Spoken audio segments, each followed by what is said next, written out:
सांगली जिल्हा मध्यवर्ती बँकेतला घोटाळा या प्रकरणात भाजप आमदार गोपीचंद पडळकर आक्रमक झालेत. जिल्हा बँकेचे संचालक मंडळ बरखास्त करा, प्रशासक नेमा अशी मागणी गोपीचंद पडळकरांनी केली आहे. बँकेच्या तत्कालीन संचालक मंडळाच्या नोकर भरती आणि इतर घोटाळ्यांनंतर शाखाधिकारी आणि कर्मचाऱ्यांकडून ही घोटाळ्याची मालिका सुरूच आहे. बँकेच्या 219 शाखांची तपासणी म्हणजे घोटाळा करणाऱ्या मंडळींकडूनच घोटाळ्याच्या चौकशीचा प्रकार असं गोपीचंद पडळकरांनी म्हटलंय.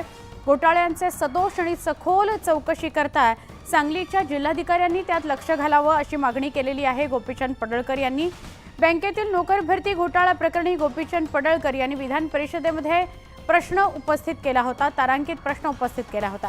गोपीचंद पडळकर यांच्या मागणीनंतर तत्कालीन सहकार मंत्र्यांनी बँकेच्या चौकशीकरता समितीही नेमलेली होती. आता जो घोटाळा झाला आहे त्याची चौकशी तुम्ही जिल्हा बँकेच्या अधिकाऱ्यांच्याकडून करताय. अरे हे कुंपणच शेत खाते, वरिष्ठ पदाधिकारी, बँकेचे चेअरमन, व्हाईस चेअरमन, संचालक हे घोटाळा करतायत आणि त्यांच्या पावलावरती पाऊल ठेवून आता अधिकारी घोटाळा करायला लागलेले आहेत, कर्मचारी घोटाळा करायला लागलेले आहेत. आणि मग तुम्ही त्यांच्याकडून त्यांची चौकशी करण्यात काही उपयोग नाही, तर सहकार खात्याच्या वरिष्ठ अधिकाऱ्यांकडून या सगळ्या बाबतची चौकशी नीटपणे झाली पाहिजे.